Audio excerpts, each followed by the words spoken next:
renovada alegria que mais uma vez levamos o nosso programa de entrevistas e pedindo ajuda reiterada de participação, de sugestão, para que cada vez possamos fazer um programa melhor. Muito obrigado, internautas. Muito obrigado por vocês estarem com a gente. Hoje, para nós, é um dia muito especial. Nós temos o prazer, a honra e a alegria de apresentar e receber uma pessoa especial. Uma pessoa que foi um grande executivo, diretor de uma multinacional, largou tudo em busca de um ideal. O ideal dele era justamente orientar, ajudar, que as pessoas tenham segurança, elas tenham condições de galgar uma ideia, de galgar um programa, galgar um bom emprego. Hoje nós temos a honra e a alegria de receber você, Emerson Wesley Dias. Uma pessoa que muito admiramos e que estamos imensamente felizes de receber você. Obrigado, Bernardo. Eu que agradeço o convite de participar aqui, poder interagir, bater um papo com todos os internautas, enfim. Vai ser bem legal esse programa. Emerson, como que faz, o que te levou a renunciar um emprego que você tinha toda a mordomia do mundo, você tinha todo o gigantismo de uma relação de trabalho, largar, que mérito, que honra, que coragem, largar tudo em busca de um ideal. Porque é fácil quando você está numa pior. Sim. Agora, é difícil quando você está no melhor da vida, você largar tudo para correr atrás do ideal. O que te levou? O que você sentiu para isso? Olha, essa pergunta já para a gente começar aqui, recordar muita coisa, né? Do histórico de vida e, como você falou, de alguns ideais, né? E acho que em algum momento, eu costumo dizer que o destino me encontrou, né? Por questões, né, históricas e uma mistura de histórica com ideal, né? O que eu vivi até agora e o que eu quero viver daqui para frente. Então, acho que quando teve esse cruzamento de situações, foi quando o destino disse, olha, agora é a hora, né? E você falou de coragem, né? As pessoas realmente... Muita coragem. Muita coragem. As pessoas realmente... acho que até um toque de loucura, né? Para fazer um movimento desse. Mas eu gosto de falar da coragem porque a coragem, por definição, ela é a mistura, né? De córdio, de coração, com agere de agir, né? Então, a coragem é agir com o coração. E eu acredito que quando você age com o coração, você está pleno. Por mais que possa parecer até uma loucura, né, para quem observa de fora ou de longe, quem está dentro da situação não vê dessa forma. Então eu acho que foi uma mistura mesmo, né, de o que eu vivi, as experiências que eu tive, o que eu passei e aquilo que eu quero daqui para frente viver. E aí a única forma de conseguir viver isso que eu quero daqui para frente, né, e aproveitar esse histórico de vida e de experiências foi fazer um movimento, né, de realmente sair do mundo corporativo, e aí independente de posição, cargo, empresa, enfim, mas pensar realmente naquilo que faria mais sentido para a minha vida daqui para frente. E aí, obviamente que isso não aconteceu da noite para o dia, né, não foi um momento de iluminação que eu acordei durante a noite e falei, é isso, não foi assim. Isso foi sendo construído ao longo de um tempo. E esse tempo também não foi uma semana, 15 dias, foram alguns anos que você vai maturando essa ideia, refletindo a respeito, né? Tem momentos que você está muito eufórico, aí você precisa controlar um pouco isso, tem momentos que você está muito para baixo, aí você precisa voltar um pouquinho para cima. E aí foi um encontro, né? Esse encontro de eu comigo mesmo, ele foi acontecendo e as coisas foram naturalmente surgindo, né? Obviamente que fácil não é, mas eu acho que foi uma coisa... A essência mesmo foi esse cruzamento, né? Aquilo que eu vivi, aquilo que eu quero viver, e como é que eu encaixo essas duas coisas de hoje, do passado, do presente, e construo esse futuro. Então acho que foi um movimento natural para mim, né? É um momento lindo, é um momento valoroso, mas é difícil a pessoa renunciar aos benesses da financeiro em prol do ideal. É muito difícil. Como você teve a coragem para isso? É muito difícil. É muito difícil porque hoje, né, o mundo é extremamente materialista também. Né? Então, quando você fala, eu quero ficar nesse emprego e ganhar X, eu quero ir para esse outro e ganhar X vezes 5, a pessoa nem pensa o ambiente que ela vai encarar lá na frente. A questão do ganho financeiro vai na frente de qualquer outra situação. E depois a pessoa até percebe, né, que a pressão que ela vai sofrer lá é muito maior, que talvez o desgaste que ela vai ter com os colegas é muito maior, que o trânsito que ela vai pegar para se locomover, mas ela não pensa em nada disso. Ela simplesmente muda por uma questão salarial. E aí quando você fala abrir mão disso, é mais difícil ainda, né? Porque quando você tem a capacidade, né, o convite para ganhar mais, essa decisão eu nem digo que é uma decisão, porque é fácil, né? Escolher entre o fácil e o fácil é muito fácil, né?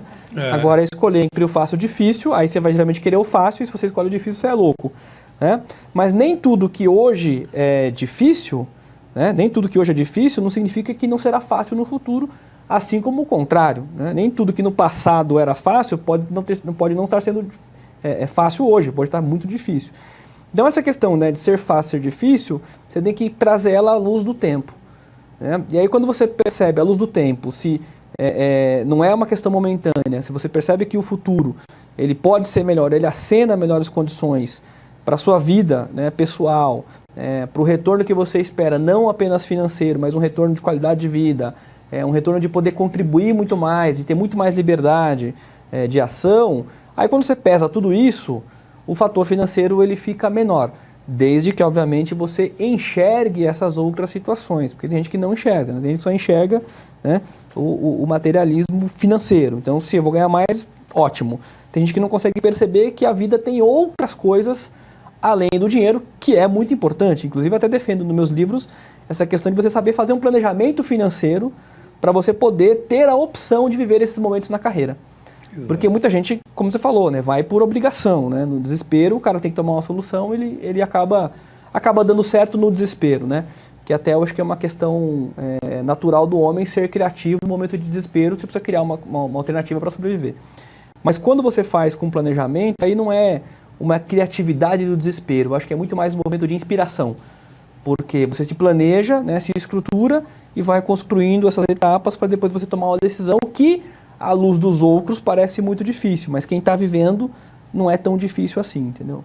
Mas eu acho que a questão é ampliar um pouco os horizontes e ampliar um pouco a visão para além daquilo que é o óbvio, né, além daquilo que é material financeiro, né? Tem muitas outras coisas na vida que são muito importantes, até muito mais importantes do que o dinheiro, que muitas vezes a gente não põe na mesa na hora de decidir. O que precedeu a sua iniciativa? Foi o livro ou foi o trabalho? Eu acho que foi tudo acontecendo uma hora o livro fazia muito mais sentido, outra hora coisas que vieram antes do livro. Até é interessante porque o primeiro livro, na realidade, ele surgiu quando eu estava escrevendo o livro que eu publiquei agora, que é o segundo, mas chegou um capítulo que eu entrava no assunto que tinha a ver com esse primeiro livro.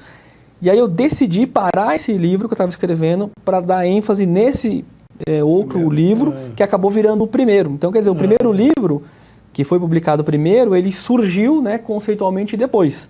Mas eu só publiquei o primeiro livro essencialmente agora, depois do primeiro. Então virou uma bagunça aí já logo de saída. E foi assim, muitas coisas foram acontecendo, né? Eu acho que eu fui procurando algumas outras atividades para fazer, das quais eu tinha interesse, das quais eu fui desenvolvendo competências. E aí, onde eu aplicava isso nas organizações, eu percebia que tinha um retorno.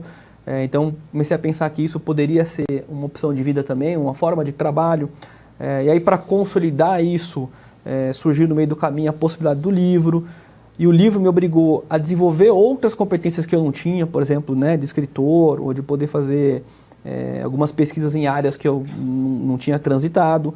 E isso foi batendo com alguns interesses que eu tinha lá atrás e que tinha acabado, né, não via mais, sei lá, coisas que eu estudei na época de faculdade, pós-graduação, e depois nunca mais voltei naquilo, mas quando eu fui para o livro eu precisei retomar tudo isso. E aí eu descobri que eu tinha um gosto sobre aquelas coisas e que eu não estava usando. É mais ou menos como aquela música que você ouvia na juventude, por uma certa razão você nunca mais ouve, e depois já na fase adulta você ouve e fala, nossa, mas eu ouvia tanto essa música, por que eu não ouço? Parei. Então você tem um reencontro com essas coisas, né? E aí essas coisas foram acontecendo naturalmente, e uma coisa foi encaminhando para outra, e aí com o livro, né, com algumas competências desenvolvidas, conseguindo fazer alguns trabalhos com clientes, eu falei, acho que agora é a hora disso se tornar a minha profissão. E aí esse movimento aconteceu naturalmente. Gente, esse é o livro você que está querendo lutar, você que está lutando, você que pretende lutar, galgar alguns degraus na sua vida. É imprescindível esse livro. Vale a pena. Queria te fazer mais uma pergunta sobre o problema do primeiro emprego, que eu acho que é a fase da vida que você mais sofre para você conseguir o primeiro emprego. Como que você se porta, o que você faz, como você aborda numa entrevista, como que você se apresenta à pessoa que vai lhe entrevistar, de forma que você tenha sucesso. Essa questão do primeiro emprego é um tema bastante recorrente, as pessoas questionam, né, bastante sobre isso, né, pedem dicas, o que fazer, etc. Eu vejo que hoje o mercado de trabalho ele é muito diferente do que era 20 anos atrás, por exemplo, né? Então, quando você falava, talvez há 20 anos atrás, né, de algumas dicas para uma entrevista de emprego, talvez poucas delas restam hoje. Por quê? Porque o mercado de trabalho hoje é muito diferente.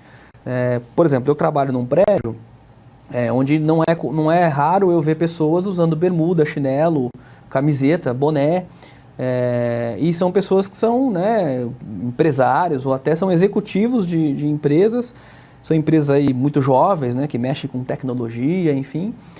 Então, quer dizer, imagina como é que você vai dar uma dica de entrevista de emprego para um mercado completamente instável, né, e diferente do que talvez você, né, via 20 anos atrás.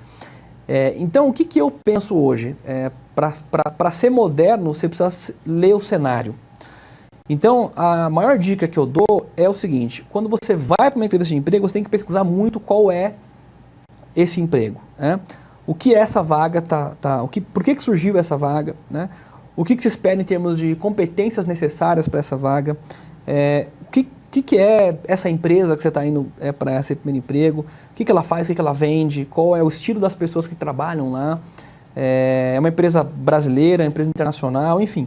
Quanto mais você conseguir obter informações da empresa que vai te entrevistar, e se você conseguir, melhor ainda, do cara, né, ou da cara que vai te entrevistar, é mais fácil o teu caminho. Por quê? Porque é difícil você dar uma dica que sirva para todos. É impossível, né? Assim, hoje não tem mais só o emprego que o cara põe um terno e gravata, tem que estar bonitinho, cabelo penteado e vai ser entrevistado. Talvez você vai chegar lá dessa forma e você não vai passar na entrevista, porque o cara que vai te entrevistar está de bermuda e chinelo, entendeu? E às vezes assim, você é um executivo, né, que viveu a vida toda dentro do escritório, que vai talvez procurar um cargo executivo numa empresa dessa, porque precisa, né? Essa empresa tem diretor financeiro, enfim, tem várias competências que você tem. Então você pensa, olha, eu vou me renovar na carreira, vou sair, sei lá, de um banco, né, de uma instituição mais séria e vou lá procurar um emprego nesse lugar. Chega lá você com sua pastinha, terno e gravata e o patrão, né, o cara que vai te entrevistar de bermuda e chinelo. Tatuagem, piercing. Então, assim, a chance de ter uma empatia já é um pouco pequena, né? Mais difícil. Então, se você consegue, como eu falei, fazer a leitura prévia do cenário, então acho que aí a maior dica é essa. Porque a partir dessa leitura prévia do cenário, você constrói a sua estratégia para a entrevista. Eu vou te pedir licença, nós vamos fazer um rápido intervalo. Gente, não sai daí não, hein? Nós voltamos rapidamente. Até já. Há mais de 28 anos, a RG Editores tem uma equipe especializada para auxiliá-lo na edição de seu livro.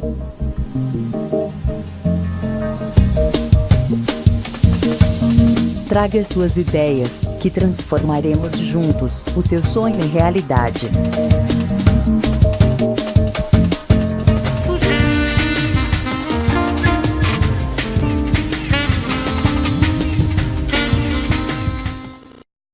Olá, eu estou aqui para lhe apresentar Drogas, o Início do Fim, de autoria do Dr. Bernardo Campos Carvalho, advogado criminalista com mais de 35 anos de experiência na área. Sabemos que a informação é a maior prevenção. Esta obra é uma ferramenta muito importante no combate às drogas, rica em conhecimento, informação e com depoimentos de ex-usuários que já sentiram na pele o sofrimento do vício. O livro tem por objetivo mostrar que há sempre uma saída. Basta querer e jamais perder a esperança. Adquira já Drogas, o início do fim, nas melhores livrarias. Invista em sua vida e na vida de alguém que você ama e que precisa de ajuda. Você só tem a ganhar. Vamos combater este mal. Juntos podemos salvar vidas, salvar famílias. Pense nisso. Vamos continuar esse assunto maravilhoso, esse assunto extremamente interessante. Já está chegando perguntas. Betânia, o que os internautas estão querendo saber? Emerson, eu sou Betânia, estou aqui representando os internautas. É um prazer recebê-lo. O Márcio, de São Paulo. Estou desempregado e inseguro para arrumar um emprego. Como posso adquirir segurança? Bom, pergunta interessante do Márcio, e pergunta bastante comum, né? Afinal de contas, se você está desempregado, você já está numa situação não muito favorável, né? Porque alguma coisa aconteceu. O que eu penso que esse internauta poderia fazer? Como primeiro passo, listar do último emprego dele quais foram as tarefas e realizações que ele fez nesse último emprego. E aí, pensar daquilo que ele listou como tarefas, como atividade, quais foram os resultados que aconteceram, por exemplo, né? Olha, eu fazia um relatório X, Y, Z, e aí os clientes aprovavam ou gostavam, ou meu chefe dizia isso ou aquilo outro. Coisas simples mesmo, coisas básicas. Por quê? Revisitar esse histórico daquilo que você fez pode ser um primeiro passo para você reconquistar a segurança. Por quê? Porque se você foi capaz de fazer no passado, você vai ser capaz de fazer no presente e no futuro. Até melhor. Até melhor. Corrigindo os seus erros. Exatamente. Então, acho que o primeiro passo, como eu não conheço o Márcio, não sei o histórico todo, eu acho que o primeiro passo seria esse, né? É você fazer uma visita à sua própria história para buscar aí momentos que validem, né, que a insegurança é uma coisa meramente na sua cabeça. Certo. A Maria, ela quer saber com que roupa, que trajes ela deve usar numa entrevista de emprego. Então, o pessoal sempre recomenda você ser o mais neutro possível, né? Eu acho que essa é uma regra que vale a todos. Mas como eu falava no bloco anterior, eu acho que cabe também você olhar o estilo da empresa que você vai buscar essa entrevista. Certo. Porque se a empresa tem um estilo um pouco mais informal, então você pode pesar um pouco mais informal, né? Nem tanto, claro, porque também você não pode ser... É melhor que você não seja destaque pela roupa que você usa. Tem que ponderar. Ponderar, mas chamar destaque pelo conteúdo que você apresenta. E se a empresa for um pouco mais formal, então aí você vai usar uma roupa mais formal. A dica é, investiga o estilo da empresa, das pessoas que são naquela empresa que você vai fazer a entrevista. Aí eu acho que é legal para você conseguir montar a sua estratégia de roupa a ser usada. Obrigada. Okay. Eu vou pegar o gancho dessa pergunta e te fazer uma pergunta que eu vejo muitas pessoas quererem saber.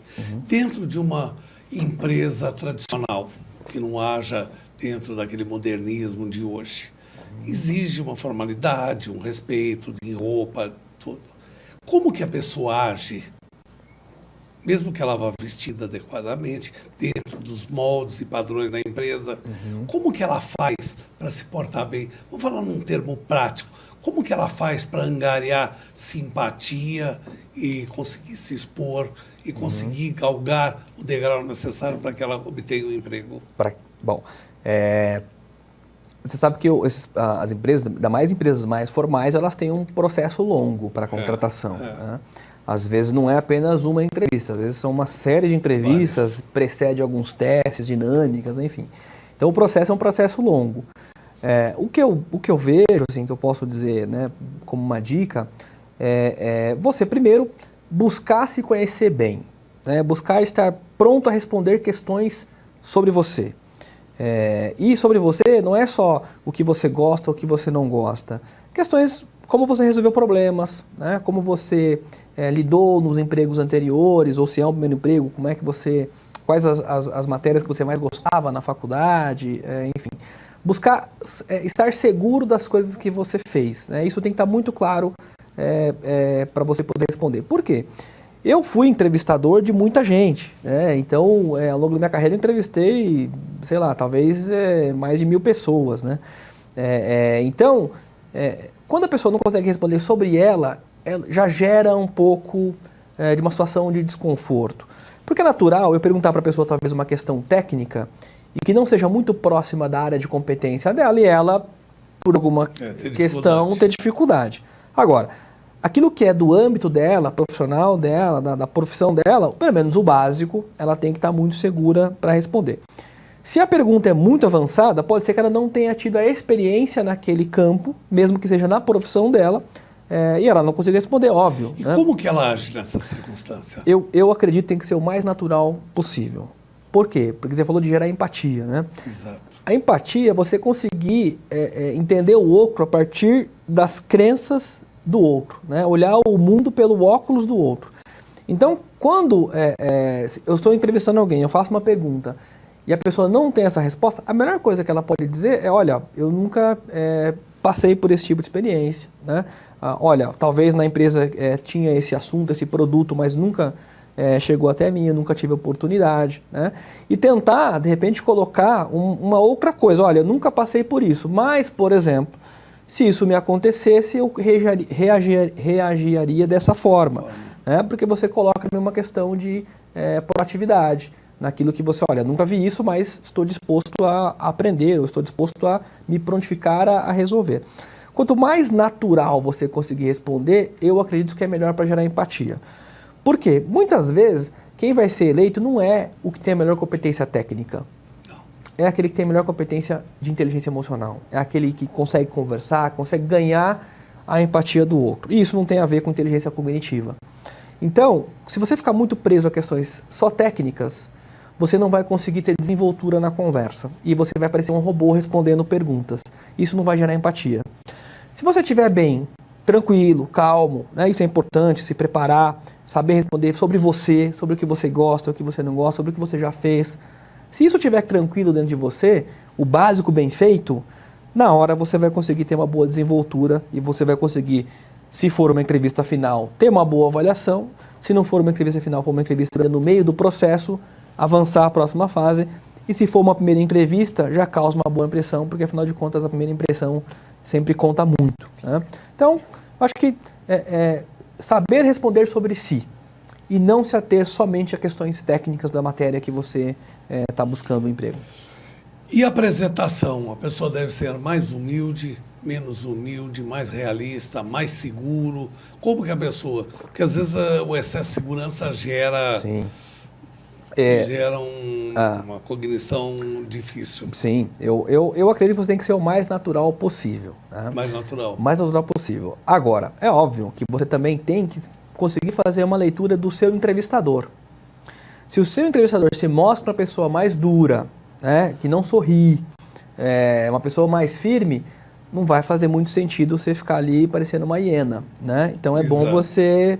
um pouco... Isso é muito importante. Porque é questão da empatia. Né?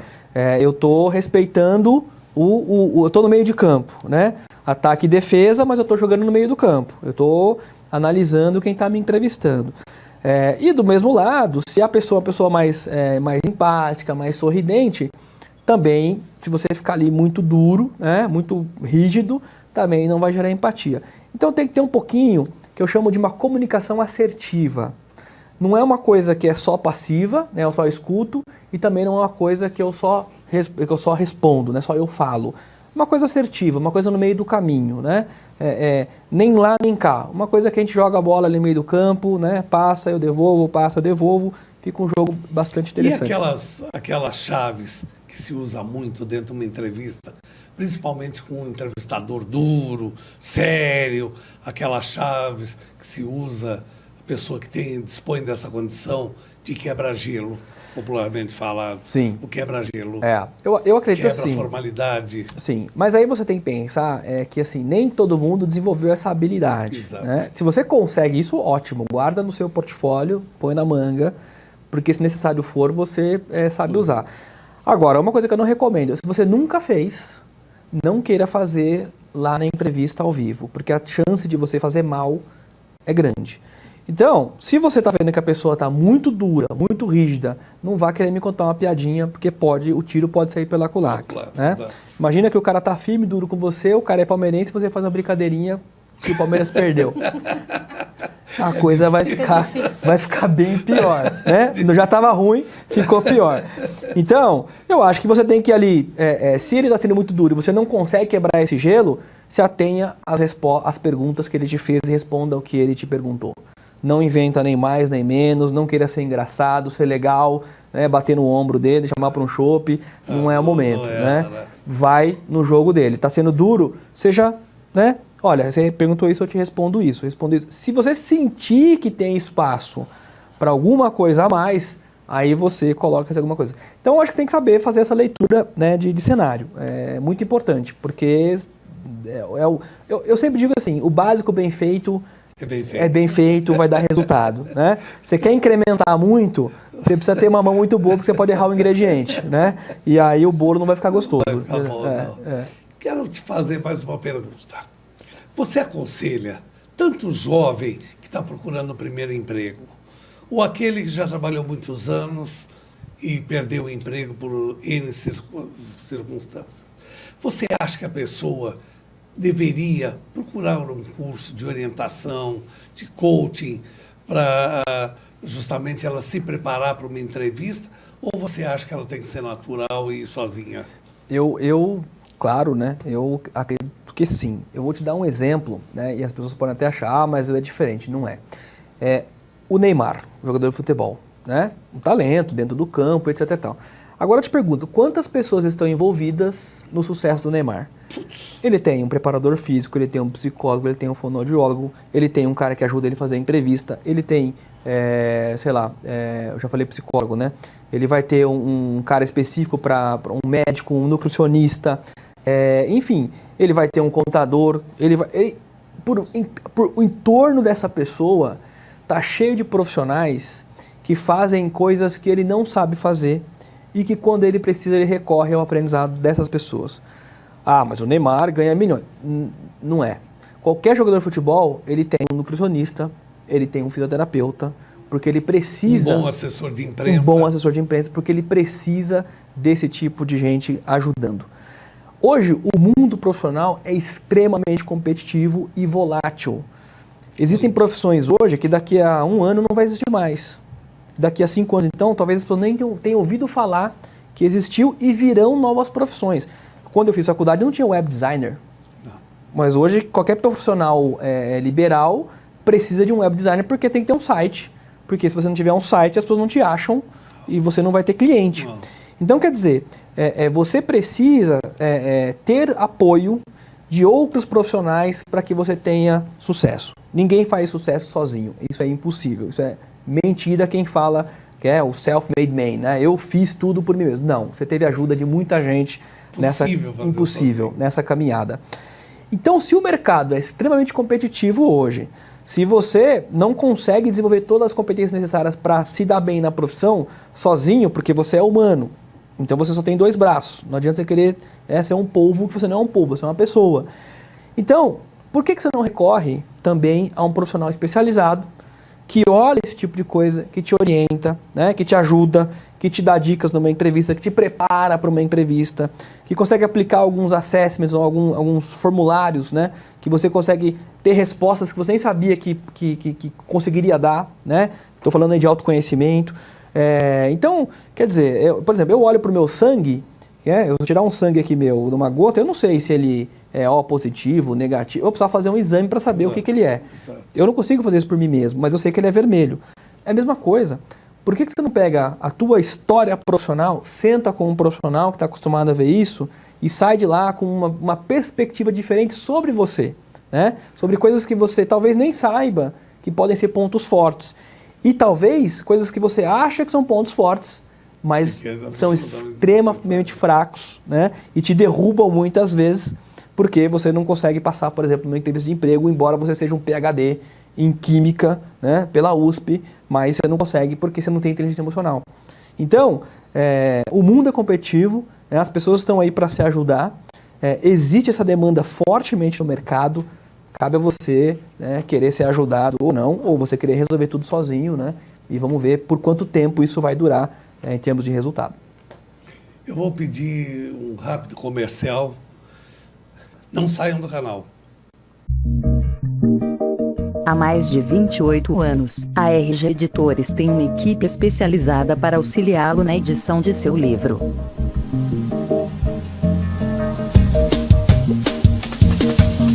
Traga suas ideias, que transformaremos juntos o seu sonho em realidade.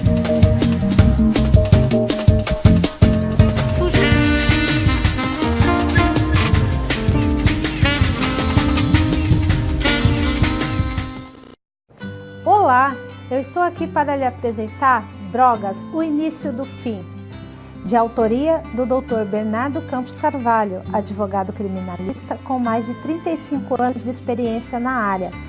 Sabemos que a informação é a maior prevenção. Esta obra é uma ferramenta muito importante no combate às drogas, rica em conhecimento, informação e com depoimentos de ex-usuários que já sentiram na pele o sofrimento do vício. O livro tem por objetivo mostrar que há sempre uma saída. Basta querer e jamais perder a esperança. Adquira já Drogas, o Início do Fim, nas melhores livrarias. Invista em sua vida e na vida de alguém que você ama e que precisa de ajuda. Você só tem a ganhar. Vamos combater este mal. Juntos podemos salvar vidas, salvar famílias. Pense nisso. Eu vou agora falar um pouco sobre as pessoas. E tem esse livro maravilhoso, é o segundo livro, que vale a pena, tanto quanto o primeiro, ser adquirido. Se você quer melhorar de vida, se você quer ter uma boa gestão pessoal, leiam porque vale a pena. Eu queria te fazer uma pergunta, retomando os debates novamente, sobre o que é a pessoa, como que é, como que se faz para se autoconhecer dentro do espírito profissional, dentro de um objetivo profissional. Sim. Olha, autoconhecimento talvez seja talvez uma das coisas mais difíceis que a gente tem, né? Talvez a gente passe a vida toda querendo saber de fato quem a gente é, né? Esse encontro consigo mesmo, talvez nem consiga chegar a 100% daquilo que a gente é, porque a gente nunca vai saber de fato qual é o 100% da nossa capacidade. O ser humano tem uma coisa fantástica que é a superação, né? Então, em situações, principalmente situações difíceis, onde talvez eu achava que não era capaz de fazer tal coisa e eu fiz muito mais daquilo que era o limite que eu achava que era, né? E aí, qual é o meu limite real? Enfim, sempre vai ser uma coisa não conhecida. Mas hoje, à medida que a ciência avança e que você consegue, através de pesquisa, né, e eu acho interessante porque a psicologia é uma matéria que tem 100 anos no mundo, né? Se a gente pensar que você tem aí 2.500 anos de história da filosofia grega até hoje, psicologia tem 100 anos, é uma criança dentro do mundo da filosofia, né? Então, quer dizer, eu acho que ainda é tudo muito novo dentro da história da humanidade. Mas já evoluiu, já tem instrumentos, a gente consegue arrancar da gente mesmo algumas respostas que talvez, se fôssemos perguntados, não saberíamos dar, né? Por quê? Porque quando você vai para a psicologia social cognitiva, você olha o comportamento. E o comportamento diz muito sobre o que você é, né? E às vezes a gente não reconhece os nossos próprios comportamentos. Mas através de alguns estudos e algumas ferramentas é possível detectar, né? O que eu faço diz muito do modo como eu penso, das coisas que eu sinto. Mas se eu perguntar para mim mesmo como eu sinto, como eu penso, eu não vou saber responder. Mas se alguém analisar meu comportamento, vai conseguir achar, né, um jeito como eu penso, como eu sinto. Então, você tem alguns instrumentos, eu trabalho com isso bastante, que conseguem, através de checagem de comportamentos, entender um pouco mais, né, de quem são as pessoas. E aí é um primeiro passo para você começar a se perguntar, né, se realmente você é assim, se você quer continuar sendo assim, se isso é bom, se isso te trouxe bons resultados, se isso não trouxe bons resultados, se você quer mudar, enfim. Então eu acredito muito nos diagnósticos de personalidade, de tipo psicológico, de inteligência emocional, porque eles são, acho que o primeiro degrau para você começar a se questionar e começar a querer se entender melhor. E acho que isso é o autoconhecimento, né? Eu acho, porque você, para ter segurança, para você demonstrar uma segurança externa, você necessariamente, me corrija se eu estiver errado, você não consegue exteriorizar se você não tiver bem resolvido internamente. Sim.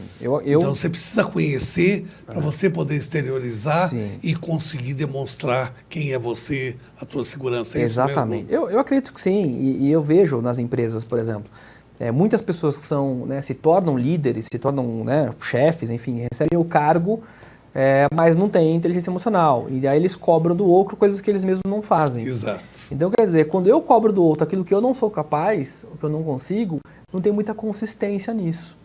E às vezes o que é mais interessante é que a pessoa não percebe que ela não consegue, mas ela cobra do outro aquilo. Exato. Como se fosse a coisa mais normal do mundo. E aí você põe a mão no queixo e fala, mas como é que ele pediu isso para ele se ele mesmo não faz? Né? Ou seja, é uma cegueira emocional. Eu não consigo me ver, não consigo saber como eu sou de fato. Mas eu tenho uma imagem, uma autoimagem que é completamente disforme daquilo que eu mostro na realidade. E aí gera um monte de conflitos que a gente vê nas organizações e na sociedade em geral. Né? É muito comum. Eu estava andando aqui na Faria Lima recentemente, e aí eu vi um rapaz, eu vi que ele errou a rua que ele ia entrar. E ele deu a indicação com o carro para entrar, e quando ele percebeu que era a rua errada, ele voltou. Mas ele passou uma distância muito grande do cara que vinha com a moto passando. E o cara, acho que ele estava tão acostumado a xingar o motorista, que ele já na hora, sabe assim, um piloto automático, né? Na hora ele já xingou. Aí eu falei, mas como é que ele xingou? Mas ele passou tão longe, assim, como é que... Mas é porque ele está acostumado, já se o cara mudar, ele já xinga, então ele está condicionado. Mas se você perguntar para ele, no dia a dia, se ele respeita, ele vai falar que respeita. Que ele não, eu faço tudo aqui, os caras aqui erram. Ou seja, é uma cegueira... É uma cegueira emocional por um ato repetitivo, né? Não se conhece, né? Minimamente, né? Tem mais perguntas dos internautas? Betânia. Emerson, o Carlos Eduardo, ele está perguntando qual a hora certa, qual o melhor momento de pedir o aumento de salário? Uau! Bom, é uma hora que o patrão não gosta. É uma hora que o patrão geralmente não gosta. Acho que a primeira coisa é ver se a empresa está conseguindo pagar, né? Se tem dinheiro no caixa, né? Se tiver no caixa é uma boa hora. Porque até na atual situação que a gente está vivendo, né? Se não tem dinheiro no caixa, é muito difícil você conseguir um bom emprego. Mas eu acho que, tirando a brincadeira, eu acho que o melhor momento para se pedir um aumento é quando você está performando melhor do que você vinha performando. Quando você está numa crescente. É mais ou menos como um jogador de futebol. Né? Quando é que ele consegue um bom contrato? Quando ele está fazendo gol, quando ele está no melhor da carreira. Aí ele pode pedir um aumento. E às vezes eu vejo nas empresas, as pessoas falam o seguinte, olha, eu fui contratado para fazer ABCD. Eu faço o ABCD certinho, mas não ganho aumento. Mas é claro, porque você faz o que você foi contratado para. Não tem como você pedir uma coisa a mais do que você combinou. Exato. E faria. Agora, se você faz A, B, C, D e E, aí seria interessante você pedir, porque você está fazendo mais daquilo que foi combinado. Agora, importante é entender se quem está te avaliando enxerga esse a mais. Porque muitas vezes a gente tem a percepção que a gente está fazendo alguma coisa maravilhosa. Né? Mas a pessoa que está avaliando não está vendo. Aí pode ser uma má comunicação, eu não estou me comunicando bem, não estou mostrando aquilo que eu estou fazendo, ou é uma cegueira do outro lado mesmo. E se é uma cegueira do outro lado, talvez você está no lugar errado. Porque talvez ele não vai enxergar aquilo que você está fazendo. E aí cabe, obviamente, tentar o diálogo. Né? Olha, chefe, eu estou fazendo isso. Confirma. Realmente, você fez tal coisa, foi muito interessante. Olha, o cliente gostou, isso foi bacana. Pô, aí você está colhendo elementos que são subsídios para você poder angariar alguma coisa diferente daquilo que você tem. Né? Emerson, eu quero te fazer uma pergunta. Como que você faz? Porque na teoria é muito fácil, mas na vida prática, para você demonstrar teu valor para um chefe, como que você faz para que ele descubra que você é importante, que você merece um aumento? Porque não basta você chegar e perguntar, chefe, eu quero um aumento. Sim. Você tem que demonstrar primeiro um valor É. para que ele possa apreciar se você merece ou não. Sim. Como que se faz isso? Como que se demonstra o que você está fazendo? Olha, o ser humano tem uma coisa que eu não tenho uma explicação lógica, psicológica, nem filosófica, que é dar valor na falta. Né? Geralmente você tende a dar valor quando falta. Então, talvez, sei lá, pega um dia que você vai ter que resolver alguma coisa no médico, enfim, e fica ausente do trabalho. Vamos ver se você faz falta. Né? Vamos ver se realmente você fora... Né? Como diz um amigo meu, é perigoso. É perigoso. É uma faca de dois gumes. Exatamente, você tem um risco, né? Você tem um risco. Mas talvez, né, fica fora um dia, né? Se você ficar fora um dia... Se estiver bem seguro... E as pessoas perceberem... O chefe vê que você não é necessário, te mandar embora. Exatamente. Tem aquela história famosa, né, que a empresa estava cortando as pessoas, né? E aí tinha cortado já um engenheiro, um chefe, tinha cortado um monte de gente e ninguém percebia, né? Até o dia que cortaram a moça da Copa, né? E aí faltou café, aí o pessoal, mas onde tá? Foi demitida e tal. Aí o pessoal sentiu falta, né? Porque não tinha mais café. Então talvez seja uma estratégia, né? Se eu fizer falta, né? Se eu fizer falta, talvez seja o caminho, né? O Gonçalo, ele está perguntando como conviver com gente maldosa dentro da empresa, aquele colega de trabalho que quer puxar seu tapete, enfim. Eu acho que essa pergunta ela não se restringe só à empresa, né? A gente está cheio de gente maldosa na sociedade, né? Então eu não acho que é diferente daquilo que você faz no dia a dia para se proteger. Eu acho que se você tem essa visão que a pessoa é maldosa e ela comprovadamente, né, teve atos, né, de maldade, você tem que ficar com a antena ligada, né, porque é uma pessoa que provavelmente não vai te ajudar, né, pelo contrário.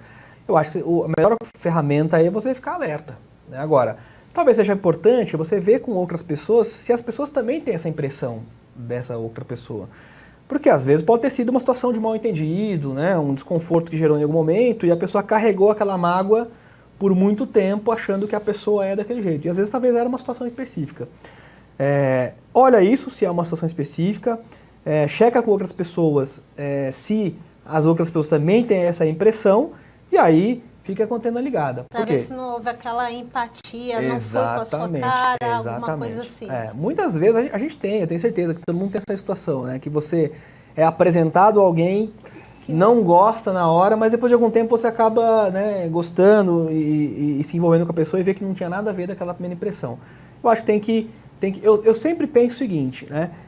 Sempre é bom olhar o outro lado, né? Quando eu não gostei do fulano, pergunta para mais gente se as pessoas também não gostaram, porque pode ser que seja só eu que não gostei, né? E aí eu carrego aquilo de achar que o outro é maldoso, etc e tal, e às vezes o maldoso sou eu, né?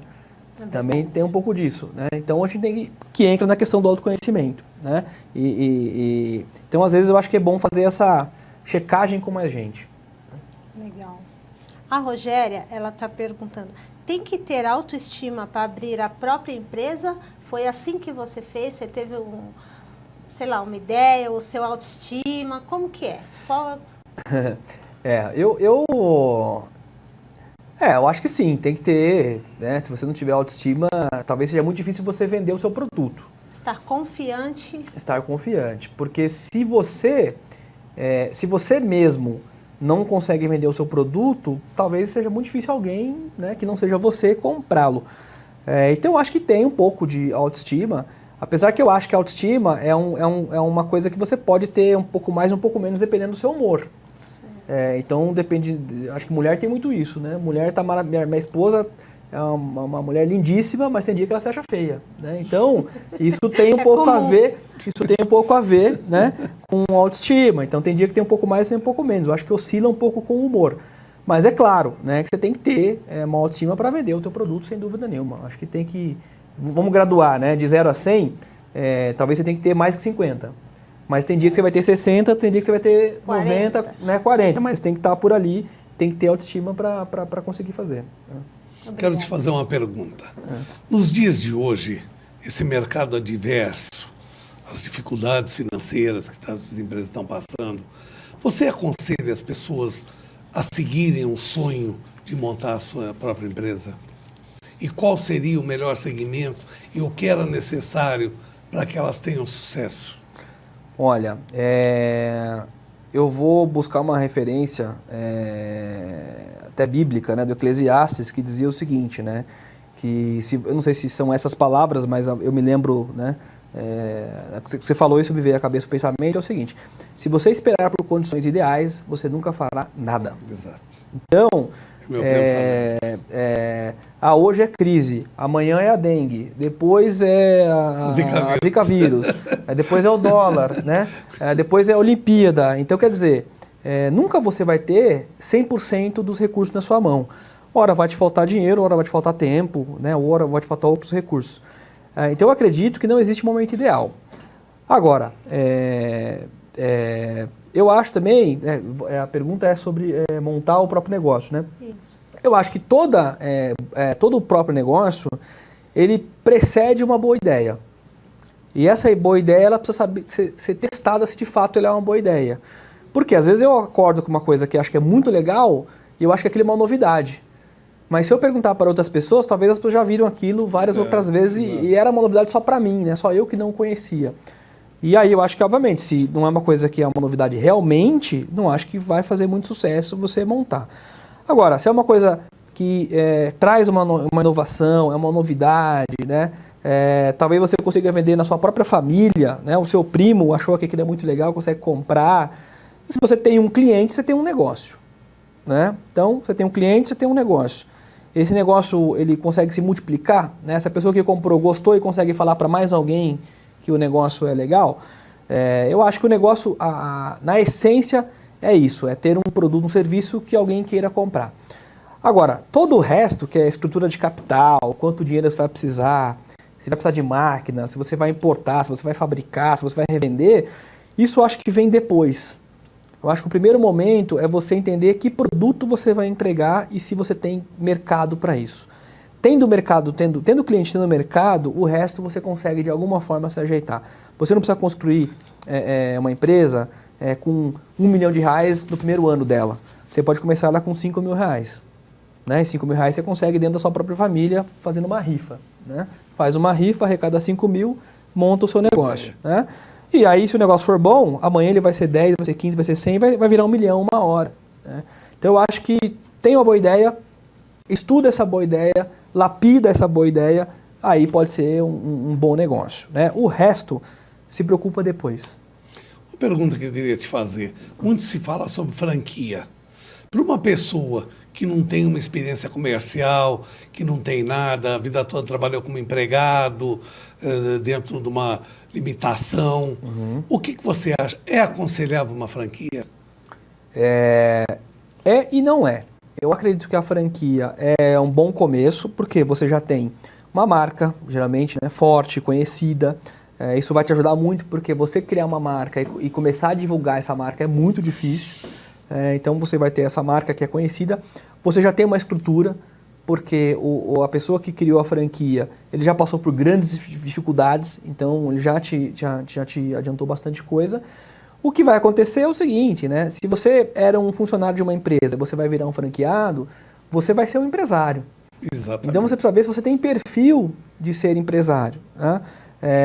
E aí eu acho que é muito mais um teste de aderência a você como empresário do que a franquia em si.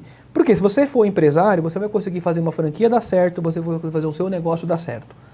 Né? Eu acho que é muito mais o perfil da pessoa do que o tipo do negócio. Mas aí não pesa também a experiência? Pesa, mas... A falta de conhecimento? Mas se você está disposto a aprender, talvez a franquia seja mais fácil, porque a franquia tem treinamento, né, para os franqueados, tem as convenções anuais, enfim. Então, eu acho que é um começo mais fácil se você está disposto a. Né? Então, eu estou disposto a, mas eu não quero arcar com 100% do negócio. Vai para a franquia. Eu estou disposto a e quero fazer sozinho. Vai para o próprio negócio. Né? Mas primeiro tem que perguntar se você está disposto realmente. Por quê? Abrir a franquia só porque eu perdi o emprego e agora não estou vendo o mercado, eu não sei se talvez não era melhor você procurar um outro emprego e viver com esse dinheiro que você pegou do fundo de garantia, etc., por um tempo, do que pegar esse dinheiro, pagar uma taxa de franquia e você não tem perfil para ser empreendedor. Aí eu acho que o risco é maior. Veja, a pessoa escolheu uma franquia. porque ela vai ter mais orientação, ela vai ter mais know-how e talvez seja mais fácil administrar por causa das orientações. Mas uma franquia não é como todo mundo pensa, que ela vai montar um negócio e vai fazer bem o que ela entende. Para uma pessoa que nunca teve uma experiência comercial, não é meio arriscado ela partir sozinha. Isso é muito importante, que é uma das coisas que as pessoas mais querem. Eu acredito que sim, porque tudo isso é aprendizado, né? Uma coisa é você, sei lá, trabalhar numa fábrica, produzindo alguma coisa, ser um engenheiro de campo, trabalhar na contabilidade de uma empresa, na área de marketing. Outra coisa é você ser empresário, né? Outra coisa é você ser responsável pelas pessoas que você contratou, responder pela marca, pelo zelo da marca. Se essa franquia, por exemplo, está dentro de um shopping center, tem toda uma regulamentação dentro do shopping center, tem sábado, tem domingo. Né? Se eu trabalhava das 8 às 6 e agora montei uma franquia que tem que ficar aberta 24 horas ou que trabalha fim de semana, essas coisas pesam no médio e longo prazo. No começo é tudo muito bonito, mas no médio e longo prazo pode ser bastante desgastante. Então, eu concordo com você, eu acho que tem que ver o perfil se a pessoa está disposta. Se ela está disposta, mais fácil é ir para a franquia. Se ela está disposta e quer correr mais riscos, vai para o próprio negócio. Mas ela tem que perguntar se ela está disposta, e essa disposição não é só a vontade, é também preparo. Então, quer dizer, eu preciso ganhar competências que eu não tenho, até hoje, nunca tive, para daí abrir o próprio negócio, seja ele franquia ou seja um próprio negócio mesmo, né? Eu concordo muito com o que atrás você falou sobre o problema da experiência e da vontade, da aptidão. A pessoa tem que se conhecer. Olha, Emerson, foi um papo gostoso. Sei que deve estar tendo uma audiência muito grande, porque você é uma capacidade, tem um conhecimento muito grande. Obrigado. Muito obrigado pela tua entrevista. Você é muito bem-vindo. Volte quando você quiser, sem qualquer cerimônia. Tá bom. Muito obrigado. Vou voltar. Obrigado pelo convite, obrigado a todos os internautas que nos prestigiaram, obrigado pelas perguntas. Eu que agradeço em nome dos internautas, agradeço muito mesmo. Obrigado, foi um prazer estar aqui. Meus amigos, chegamos ao fim de mais uma entrevista, de mais um programa. Espero que vocês tenham gostado. Nós nos dedicamos e nos lutamos para lhe oferecer o melhor, ainda mais um assunto como esse, que hoje campeia a dúvida, campeia a insegurança pelos dias difíceis que nós estamos passando. Obrigado e olha, semana que vem tem mais. Eu conto com vocês. Obrigado.